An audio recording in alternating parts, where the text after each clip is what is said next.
আজকে তোমাদের জন্য খুব সহজ মুখরোচক একটা স্ন্যাক্সের রেসিপি শেয়ার করছি।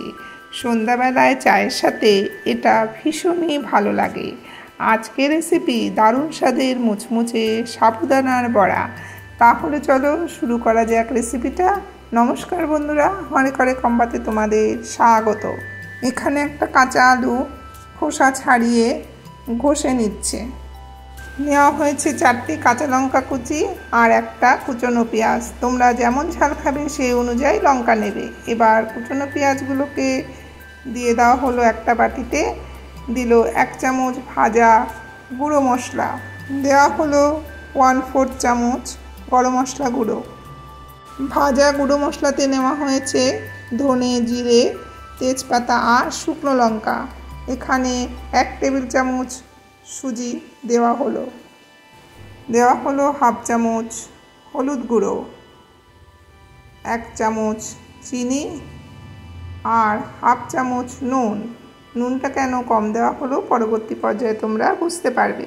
আগের দিন 150 গ্রাম সাবুর সাথে একটা সেদ্ধ আলু, কাঁচা লঙ্কা কুচি, ধনেপাতা কুচি আর 1 চামচ নুন দিয়ে মেখে রাখা হয়েছিল। কালকের ওই সাবু মাখাটার মধ্যে আজকের এগুলো দিয়ে আবার মাখা হবে। তোমরা নুনটা কেন কম দেওয়া হয়েছিল এবার বুঝতে পারছো।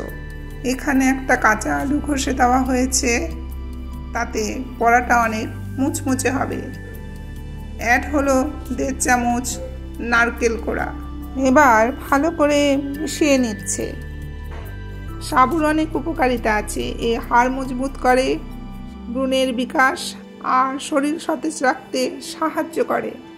আর মাখা সাবুটাকে পাত্রের মধ্যে নিয়ে নেওয়া হচ্ছে। এবার চলো ভালোবাসার হাত দিয়ে ভালো করে মেখে নিতে হবে। সাবুর বড়া নানা রকমভাবে খাওয়া যায়। আজকে একটা পদ্ধতি দেখাচ্ছি, তোমরা আর কীভাবে খাও কমেন্টে জানিও। আমার প্রত্যেকটা ভিডিওর ইনগ্রিডিয়েন্টসগুলো ইংলিশে দেওয়া থাকে ডেসক্রিপশন বক্সে, তোমরা সেখানে দেখে নিতে পারো। খুব ভালো করে মাখা হয়ে গেছে। এবার 2 হাতে চেটো দিয়ে গোল আকৃতি দেওয়া হচ্ছে। তোমরা যে আকৃতি পছন্দ করো সেইভাবে করতে পারো। যে কোনো পুজো পার্বণে মুখের স্বাদ বদলাতে সাবুর এই বড়াটা খেতে অপূর্ব লাগবে। সেক্ষেত্রে পেঁয়াজটাকে তোমরা বাদ দেবে। শুধু পুজো পার্বণ কেন, এখন বর্ষার দিন বিকেলবেলা চায়ের সাথে এই সাবুর বড়া কিন্তু দারুণ যাবে। এই সাবুর বড়াটা খেতে কিন্তু খুবই ক্রিস্পি হয়। তোমাদের আবার ঘষে দেখালাম না, তোমরা এক্স্যাক্ট এই পদ্ধতিতে করো, দেখবে নিজেরাই বুঝতে পারছো কতটা ক্রিস্পি হচ্ছে। বড়াগুলোর আকার দেওয়া হয়ে গেছে। এবার চলো ভেজে নিই। কড়াইতে পরিমাণ মতন সাদা তেল দিয়ে দেওয়া হয়েছে। তেলটা ভালো মতন গরম হয়ে যাওয়ার পর বড়াগুলোকে এক এক করে ছেড়ে দিচ্ছে। গ্যাসের ফ্লেমটাকে হাইতে রেখে কখনোই বড়াগুলো ভাজবে না, তাতে বড়ার উপরের অংশটা লাল হয়ে যাবে, ভেতরটা কাঁচা থাকবে। তাই বড়া ভাজার সময় কখনো মিডিয়ামে কখনো সিমে রেখে বড়াগুলো ভেজে নেবে। তোমরা একসঙ্গে অনেকগুলো বড়া ভাজবে না, এক সময় 3টে থেকে 4টে করে বড়া ভেজে নেবে।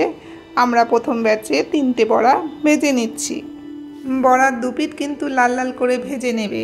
তোমাদের সামনে থেকে দেখিয়েছি, দেখেছো বড়ার কিন্তু 2 পিঠ লাল লাল করে ভাজা হয়ে গেছে। এবার এক এক করে তুলে নিচ্ছে। এই বড়াগুলো ভাজার জন্য তোমরা কিন্তু মোটা দানার সাবুই কিন্তু কিনবে। একদম সামনে থেকে দেখাচ্ছি, দেখো বড়াগুলো কি সুন্দর লালচে করে ভাজা হয়ে গেছে। এবার পরেরগুলোকে ভেজে নেওয়া হবে একই পদ্ধতিতে। এবারে তেলে 4টে বড়া দেওয়া হয়েছে।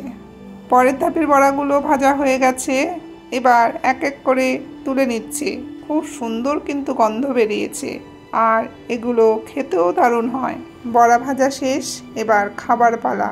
তবে আমরা আজ শুধু বড়া ভাজা খাবো না, আরেকটা জিনিসও খাবো।